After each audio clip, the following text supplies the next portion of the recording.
El Señor esté con ustedes. Lectura del Santo Evangelio según San Mateo.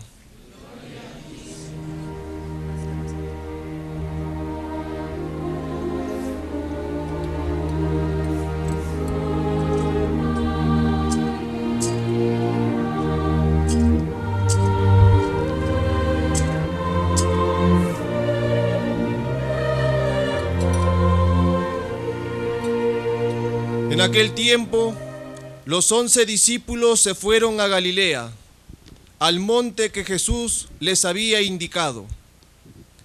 Al verlo, ellos se postraron, pero algunos vacilaban.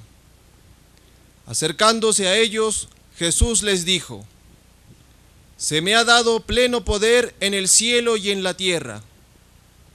Id y haced discípulos de todos los pueblos, bautizándolos en el nombre del Padre y del Hijo y del Espíritu Santo, y enseñándoles a guardar todo lo que os he mandado. Y sabed que yo estoy con vosotros todos los días, hasta el fin del mundo».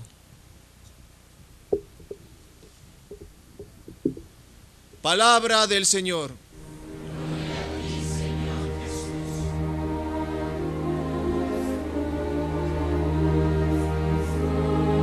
Muy bien, queridos hermanos y hermanas, querido Monseñor Javier, querido Padre Martín, diácono Rodolfo, seminaristas, queridos jóvenes. Realmente yo también quisiera comenzar esta homilía, sobre todo dándole gracias a Dios. Dándole gracias a Dios porque también yo, como ustedes, he podido experimentar su paso en medio de mi vida, en esta convivencia, pese a que no he podido estar la convivencia completa con ustedes. Bueno, pero los ratos que he podido compartir con ustedes, escuchándoles anoche en las predicaciones que me ha tocado hacer, la preparación de la predicación, etcétera, etcétera, también he podido experimentar cómo efectivamente Dios está vivo y Dios no se olvida de nosotros, sus hijos. Y sobre todo estoy muy contento porque veo que en ustedes hay un futuro para la iglesia en Arequipa. Hay muchos jóvenes que, como ustedes, quieren seguir a Jesucristo y que nos damos cuenta que el seguimiento de Cristo implica una radicalidad por nuestra vida. No nos satisfacemos con una vida mediocre, una vida chata, una vida comodona, sino que queremos ser realmente cristianos. Por eso le doy gracias a Dios, porque el verlos, el escucharles, el experimentar este amor de Dios que se derrama aquí, se ha derramado en esta sala en estos días, también a mí me renueva y me devuelve, digamos así, a la misión, llenos de energía, llenos de ánimo para seguir anunciando el Evangelio por todas partes. Celebramos hoy día, como todos ustedes saben, la fiesta de la Santísima Trinidad, una de las fiestas más bonitas del año litúrgico. En la Iglesia de Oriente, primero otra vez no lo sepan, la Iglesia Católica está conformada por dos sectores del mundo. La Iglesia Latina, que es católica con el Papa a la cabeza, está la Iglesia Católica Latina, o de rito latino, que es todo Occidente, y la Iglesia Católica, también con el Papa a la cabeza, oriental. La Iglesia Católica oriental, las iglesias católicas de Oriente, celebran la fiesta de la Santísima Trinidad antes que Pentecostés. Nosotros hemos celebrado Pentecostés el domingo pasado. Hoy día celebramos la Santísima Trinidad y mucho más adelante, el 1 de noviembre, celebramos la fiesta de todos los santos. En la Iglesia Católica de Oriente, en algunas, porque tienen calendarios litúrgicos distintos, porque responden a tradiciones muy antiguas, pero en varias se celebra al revés. Se celebra primero la fiesta de la Santísima Trinidad en domingo, pocos días después la fiesta de Pentecostés y inmediatamente después todos los santos, que es el fruto de Pentecostés, los santos en la iglesia, que somos nosotros los cristianos. ¿Por qué les digo esto? Porque ciertamente Pentecostés es una manifestación de la Trinidad, ¿no es cierto? Y la iglesia, todos los santos, que somos los cristianos, ¿no es cierto?, somos el fruto de Pentecostés, en consecuencia fruto también de la Trinidad. Hemos escuchado el Salmo responsorial. En realidad todas estas lecturas nos hablan, ya se habrán dado cuenta, nos hablan de la Trinidad, de Dios Trino. El Salmo responsorial nos habla de este Dios creador. Dice así: la palabra del Señor hizo el cielo, el aliento de su boca sus ejércitos, los ejércitos celestiales, los ángeles, los arcángeles, etcétera, porque Él lo dijo y existió, Él lo mandó y surgió. Dios creador, Dios crea a través de su palabra. Dijo: hágase el cielo, ¡pum!, se hizo el cielo. Sepárense las aguas, se separaron. La palabra de Dios es potente. Esto es la palabra de Dios. La palabra de Dios es acción. Cuando Dios habla, lo que Dios habla se realiza. Por eso habrán escuchado lo que dice un profeta en nombre de Dios: enviaré mi palabra desde el cielo y será como la lluvia, que no volverá, no se evapora y vuelve sin antes haber cumplido su misión de regar la tierra. Y lo mismo es la palabra de Dios. Cuando la palabra de Dios se proclama, cae el corazón abierto que lo acoge, esa palabra cae y cumple con su finalidad, Dios pues Padre, Dios creador de todo lo que existe, de esta naturaleza tan bella que nos rodea, y como dice San Pablo, casi ni haría falta, digamos así, que nos hablen de Dios, porque solamente la creación, a una persona que usa su razón, basta con ver la creación que nos remite al Creador. Alguien tiene que haber creado todo esto. El mundo no es un caos. Fíjense ustedes, el mundo no es un caos que anda a la deriva, no. El mundo, toda la creación responde a unas leyes internas. A unas leyes internas. Esas leyes internas no las pone la ciencia. Los científicos descubren las leyes internas y las usan y las aprovechan, pero no las crean. ¿Quién ha creado estas leyes internas de la naturaleza que responden a una lógica? Eso lo ha creado Dios. Nos hace referencia a este Dios creador. Ahora, muy bien, resulta que ese Dios creador, que ya es bastante que pudiéramos conocer la existencia de un Dios creador, estupendo, eso ya casi nos habría bastado. Saber que no estamos aquí de casualidad, que no somos producto de la evolución de un mono, que tu abuelito no era un chimpancé, ¿me entiendes? Un orangután. O sea, ya es impresionante. Ya Dios nos ha creado a cada uno por amor, ya eso nos hubiera bastado. Pero no solamente eso, sino que este Dios que nos ha creado, damos el siguiente paso, estamos en la fiesta de la Trinidad, resulta que no ha creado el mundo y le ha puesto sus leyes internas y lo ha dejado ahí a la deriva para que se organice en base a esas leyes. No. Ese Dios no solamente ha creado el mundo, escuchen, sino que ha intervenido en su historia, interviene en la historia de la humanidad, día a día, momento a momento.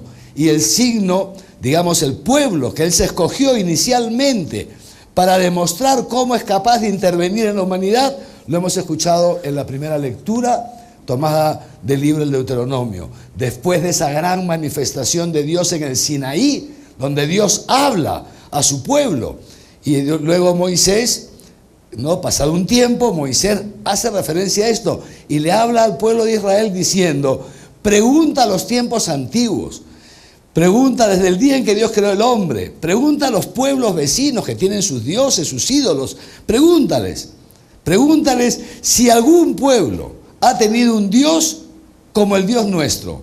Pregunta si desde un extremo al otro del cielo alguien ha escuchado hablar a Dios, si oyó cosa semejante. ¿Hay algún pueblo que ha oído? Le dice Moisés a Israel: ¿hay algún pueblo que ha oído como tú has oído la voz del Dios vivo? ¿Hay algún pueblo que ha oído como tú has oído ayer a Dios hablándote en la lección divina? ¿Hay algún pueblo que ha oído como tú has oído, y yo también tantas veces ante el sagrario, a Dios hablándome en lo profundo de mi corazón? Que me ha hablado tantas veces con tanta claridad: déjalo todo, deja tu profesión, deja todo y vete al seminario estupendamente, déjalo todo. Dios que te ha hablado tantas veces: cuidado con esa amistad, no hagas eso, mejor vete, haz esto otro. ¿Hay algún pueblo que ha oído a Dios como lo oímos nosotros, a través de su palabra, a través de la predicación de la iglesia, etcétera, etcétera? Algún Dios, escuchen bien lo más grande, este Dios que no se queda en el cielo ahí viendo cómo nosotros, cómo la humanidad se corrompe, no. Algún Dios jamás ha intentado buscarse una nación, bajar al mundo y buscarse un grupo de jóvenes, una nación, entre otras, por medio de pruebas, de signos, etcétera, etcétera, como tu Dios ha hecho cuando te sacó de Egipto. O sea, Dios interviene en la historia de la humanidad. Dios entra en la historia, coge a un pueblo que es Israel, les decía el otro día, y hace maravillas en ese pueblo y nos lo pone como un modelo, es decir, lo que Dios es capaz de hacer con un ser humano que se fía de Él, con un pueblo que Él quiere escogerse. Y resulta que ese pueblo, Israel, era simplemente un pálido reflejo de lo que es la iglesia. Era simplemente un pálido reflejo de lo que hoy día es la iglesia. Pregúntate entonces si hay algún Dios capaz que ha hecho lo que ha hecho nuestro Dios. Que siendo el omnipotente, el creador de todo lo que existe, que no tenemos idea de su majestad, no se ha quedado tranquilo en su majestad, sino que ha venido al mundo para escogernos. Y te ha escogido a ti como parte de su pueblo, como parte de su edad. Reconoce pues hoy y medita en tu corazón que el Señor es el único Dios, que no hay otro Dios fuera de nuestro Dios. Allá arriba en el cielo y aquí abajo en la tierra. Y lo que les decía ayer, entonces guarda pues las palabras que yo te prescribo hoy. Dios le había dado a su pueblo el decálogo en el Sinaí para que sea feliz, lo que les contaba el otro día, ¿se acuerda? Para que sea feliz tú y tus hijos. La clave de la felicidad no está en acumular riquezas, no está en darte gusto en todo, en evitar el sufrimiento y en pasarla entre comillas chévere. La clave de la felicidad está en guardar los mandamientos del Señor, en dejar que Él sea nuestro Dios y que nosotros podamos ser su pueblo. Y como Dios sabe, fíjense ustedes qué bonito, como Dios sabe que nosotros solos no podemos cumplir los mandamientos, de esto ya tenemos experiencia y por eso muchos se han confesado en estos días y nos confesamos con frecuencia porque nos damos cuenta que rompemos los mandamientos cada cierto tiempo. Como Dios sabe que no podemos, entonces ¿qué ha hecho? Para que nosotros podamos ser fieles a Él, ¿qué ha hecho? Ha enviado a su Hijo al mundo, que ha dado su vida por nosotros, ¿no es cierto? Y resucitando nos ha enviado su Espíritu Santo. La segunda lectura, el Espíritu Santo que nos hace hijos de Dios. Hijos de Dios. Y fíjense bien lo que dice San Pablo en esta carta a los romanos. San Pablo no dice todos los 7.000 millones de personas son hijos de Dios. No. Y esto es muy importante que lo tengamos claro, muy importante. 7.000 millones de personas que hoy día habitan el mundo son criaturas de Dios. Amados por Dios, sí, pero criaturas, no hijos. ¿Quiénes son hijos de Dios? Los que se dejan llevar por el Espíritu de Dios, esos son hijos de Dios. Y entonces, si se dan cuenta, la grandeza de nosotros, de nuestra vocación, de nuestra elección, que Dios sobre 7.000 millones de personas en el mundo, de las cuales probablemente 3.000 millones sean jóvenes de tu edad, Dios de entre 3.000 millones te ha escogido a ti. Te ha escogido a ti. Y a ti te ha mandado su Espíritu Santo. Te ha escogido a ti para que no solamente seas criatura, que ya son los 7.000 millones, sino para que seas su hijo. Para que seas su hijo. Y te ha mandado el Espíritu Santo el día que te bautizaron, el día de la confirmación. Manda el Espíritu Santo cada vez que la iglesia se reúne, como decíamos ayer y una hermana lo ha recordado hoy día, cada vez que celebramos los sacramentos. Dios día a día, desde lo alto del cielo, te manda su Espíritu Santo. Y si tú acoges este Espíritu, como me imagino que lo están haciendo, y te dejas llevar por Él, esto te transforma en hijo de Dios. Porque el hijo tiene la misma naturaleza que su padre. No sé si me entienden, ¿no es cierto? Imagínense, acá viene una pareja. Los dos son típicos arequipeños, ¿no?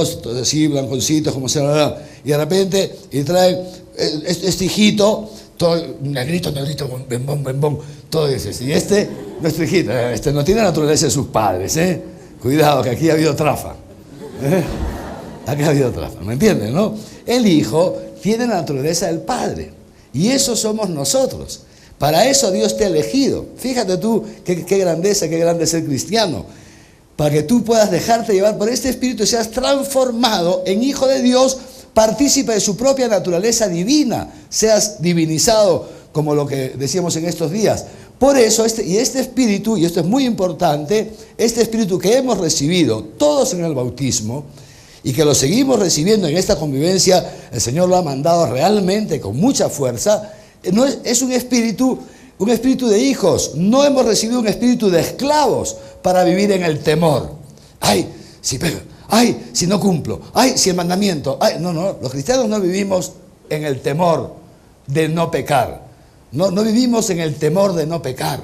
No vivimos en el temor de no hablar de Dios, de escondernos esta luz debajo de la mesa. No es un espíritu de esclavitud de que hemos recibido para estar esclavos de la ley. No. Un espíritu de hijos que nos hace gritar, Abba. ¿Sabes lo que significa Abba? Significa papito. Abba no es padre. Abba es la palabra que se usaba en la época de Jesús, los niños para llamar a sus papás, como él dice, papito, papaíto, papito. Eso significa. Y es la relación, como decía Jesús a su papá, le llamaba Abba, papito. Igual que nosotros llamamos a Dios. ¿Cómo lo llamas a Dios? Papito, Abba, papá. Padre nuestro, papá, ¿no es cierto? Ese es el espíritu que hemos recibido. Un espíritu, dice San Pablo, y es verdad, que este espíritu testifica en nuestro espíritu, el Espíritu Santo, testifica en nuestro espíritu de que somos hijos de Dios, que realmente somos hijos de Dios. Y si somos hijos, entonces coherederos con Cristo. Si somos hijos con Cristo, coherederos, porque cuando un padre se muere, la herencia se reparte ¿entre quién? Entre todos los hijos, no solamente entre uno, entre todos.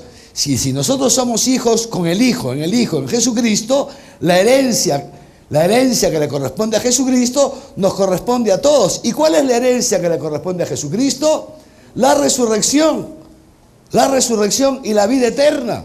Y el estar sentado a la derecha de Dios por toda la eternidad. Esa herencia es la que nos corresponde a aquellos que recibimos el Espíritu Santo. El Señor lo manda sobre todos nosotros. Pero algunos puede ser que se vuelvan a su casa igual de tristes de cómo llegaron a esta convivencia. Igual de vacíos de cómo llegaron. ¿Por qué? Porque a lo mejor Dios te mandó el Espíritu y tú no lo has recibido. En lugar de vivir la convivencia, has estado aburrido, has estado saliendo, no has guardado el silencio, has hecho tu voluntad, estupendo, paciencia, no pasa nada. Yo, gracias a Dios, creo haberme abierto el Espíritu Santo y me voy feliz. ¿No es cierto? Muchos de ustedes, la mayoría, nos vamos felices. Pobrecito si alguno se ha cerrado, paciencia, rezaremos por ti. ¿No es cierto? Pero todavía te queda media hora hasta que termine la misa para abrirte a este espíritu y que puedas volver. Fíjense, este espíritu, fíjense entonces que testifica que somos realmente hijos, no somos esclavos, no somos un puñado de gente que Dios ha escogido para fastidiarnos con 10 mandamientos. No, somos hijos y si hijos también herederos. Y por eso, dice San Pablo, tiene sentido sufrir con Cristo para ser glorificado con Cristo. ¿No es cierto? Porque ciertamente Dios es consciente, Pablo era consciente, yo soy consciente que ser discípulo de Cristo no siempre es fácil. Que para ser discípulo de Cristo hace falta cargar con nuestra cruz, como ha dicho Jesucristo. El que no toma su cruz y me sigue no puede ser discípulo mío, no puede ser hermano mío, no puede ser hijo de Dios.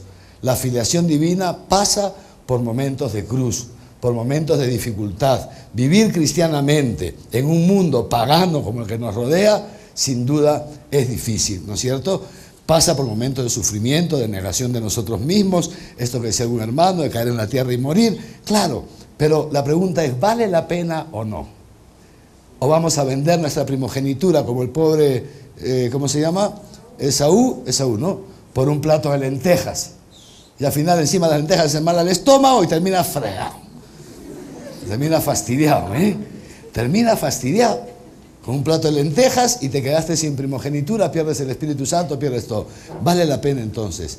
Dios nuestro Padre, que no solamente crea el mundo, sino que se abaja a nosotros y nos ha elegido para ser su pueblo y nos ha enseñado el camino de la vida a través del Decálogo. Y como sabe que no podemos hacerlo solos, nos manda su Espíritu Santo, nos adopta como hijos, nos da su naturaleza, nos hace su pueblo, el pueblo de su heredad. Somos hijos de Dios, propiedad de Dios. No somos perritos sin dueños, somos ovejitas que tenemos un pastor. Y este pastor nos ha ganado a precio de sangre. Este pastor que es Jesucristo te ha comprado, te ha rescatado de la esclavitud del demonio, pagando un precio de rescate altísimo. mucho más de lo que pedían los terrucos para librar cuando hacían secuestros, cuando hacen secuestros de cuando en cuando, que hay tantos secuestros en el Perú. Mucho más ha pagado Dios por ti, ha pagado con su sangre, ha pagado su propia vida, Él ha pagado por ti. Este es tu precio. ¿Cuánto vales tú? Vales esto, un poquito chiquito, es más grande. Vales Jesucristo, vales Dios. Dios es el pago. Dios se ha pagado a sí mismo, Él se ha dado en precio por ti. Este Dios creador, este Dios eterno, este Dios infinito, este Dios que es amor. Y nos ha creado, nos ha redimido, nos ha convocado. ¿Para qué? Primero, para que disfrutemos de la vida. Decía el Papa Juan Pablo II que el cristianismo es el arte de saber vivir, de vivir bien. Eso es el cristianismo. El arte de disfrutar de la vida. Realmente disfrutamos de la vida. Los cristianos la pasamos bomba en este mundo, una cosa estupenda en este mundo. Y eso es lo primero. Pero además para otra cosa. Dice que Jesús, y terminamos ya el Evangelio, ¿no es cierto? Jesús resucitado se aparece a los apóstoles, como se ha aparecido aquí, en esta convivencia ha aparecido Jesucristo resucitado. Y dice así, que al verle, se postraron a adorarle. Yo estoy seguro que muchos de ustedes han tenido esta experiencia este fin de semana. Humildemente, ahora que escucho la palabra, me doy cuenta que ha sido mi experiencia. Que esta experiencia de ver a Jesucristo resucitado aquí en esta sala, me ha llevado a mí, en el corazón, a postrarme ante el Señor estos días, a adorarle, a darle gracias realmente por haberme elegido, por haberme sacado del mundo en el que estaba, que ya les he contado, haberme traído a su iglesia, haberme hecho seminarista, haberme hecho sacerdote, ser obispo, una cosa estupenda, ser cristiano, un poquitín al menos, espero, ¿me entiende? Estupendo, postrándose le adora. Estoy seguro que muchos de ustedes les ha pasado lo mismo estos días, que en lo profundo de su corazón se han postrado ante el Señor y le han adorado y le han dado gracias. Señor, estupendo, estoy contento contigo. Algunos, sin embargo, dudaban. Y eso también puede ser que hay aquí entre nosotros algunos hermanos que todavía duden, todavía vacilen, todavía no entiendan bien, están un poquito perdidos, están un poquito perdidos como cuy en tómbola, se dice, ¿no? Como cuy en tómbola, un poquito perdido. Ya. Muy bien. Algunos un poquito perdidos, muy bien. Fíjense ustedes, pero no obstante eso, escuchen bien, porque esto es para todos, porque la palabra de Dios se cumple. Dice el Concilio Vaticano II que cuando la palabra de Dios se proclama en la asamblea, es Dios mismo el que habla a la asamblea. Y da esa palabra buscando un corazón que quiera, como la Virgen, que diga como la Virgen María, hágase en mí, que esta palabra se cumple en mí. Esta palabra es para mí. Pues miren, Jesús, a aquellos que postrándose le adoraron y también a aquellos que dudaron, que no le hicieron caso, a todos, a unos y a otros, y por eso esta mañana a todos, a unos y a otros, nos lo dice: se me ha dado pleno poder en el cielo y en la tierra. Jesús resucitado es Dios, con todo poder sobre el cielo y sobre la tierra. Tiene poder sobre todo cuanto te aflige, tiene poder sobre todo cuanto te impide ser feliz, tiene poder sobre tus pecados, tiene poder sobre el demonio, tiene poder sobre todo. Es el único que tiene poder para transformar tu vida, para sacarte de la muerte y para llevarte con Él a la gloria de la resurrección. Esto es. Pero además el Señor nos dice, primero te dice esto, para que te puedas apoyar en Él en los momentos de dificultad, cuando tú no llegas, ahí que déjalo que llegue Él. Pero además otra cosa, y con esto termino: vayan y hagan discípulos a todas las gentes. Fíjense, ni tú ni yo sabíamos, cuando pensamos en esta fecha para la convivencia, no teníamos idea de que este iba a ser el Evangelio. Cuando como el señor Javier, la comisión de jóvenes, pusimos, no teníamos idea que este iba a ser el Evangelio. Pero fíjense ustedes cómo Dios participa en la historia y lo demuestra con estos pequeños detalles. Ya terminamos la convivencia y la termina con estas palabras: jóvenes, vayan y hagan discípulos a todas las gentes, bautizándolas en el nombre del Padre y del Hijo y del Espíritu Santo. Esa es la palabra con la que el Señor nos despide hoy día. Vuelvan a sus casas, a sus parroquias, a sus colegios, a anunciar a Jesucristo. Y no tengan miedo, porque no van solos. Palabra de Dios, no van solos. He aquí que yo estaré con ustedes todos los días hasta el fin del mundo. Nos lo dice el Señor, nos lo dice el Señor esta mañana, porque Él conoce nuestros miedos, nuestras limitaciones. ¿Crees que esto es verdad? ¿Crees que Dios te ha hablado? ¿Crees que esto es palabra de Dios? Efectivamente, si creemos, entonces que se haga según tu fe. Señor, cúrame. ¿Qué cosa quieres? Que me abran los ojos. Tu fe te ha salvado. A ver, que veas. No sé qué. Señor, tu fe te ha salvado. Anda y no peques más.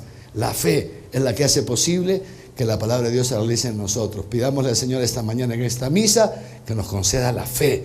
Realmente, queridos jóvenes, se los digo, esta mañana ha sido el mismo Jesucristo, el mismo Dios el que nos dice a ustedes y a mí, vayan por todo el mundo, no tengan miedo de anunciar mi nombre. Yo estaré con ustedes todos los días hasta el fin del mundo, porque suyo es el honor, el poder y la gloria por los siglos de los siglos. Amén.